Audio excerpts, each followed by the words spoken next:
Sweet yarn. Ha? Princess ko yan eh. Princess yan. Prinsesa ba yan? Princess may bangs. Kaya nga nagkasakit dahil sa bangs eh.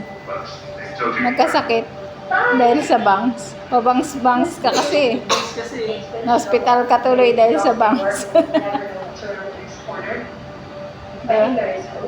Hospital ka ga? Dahil sa bangs. Diba dati hindi ka naman nagpapabangs, hindi ka naman na hospital ah. Nung nagpabangs ka lang, na-hospital ka na kaagad. Ha? May sakit.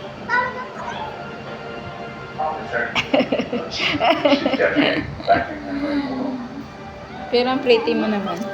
Pretty ka naman eh. Para kang si Alma. Alma Balaba. Tita Alma, dati lagi may bangs yun eh. Tita Alma. Ah,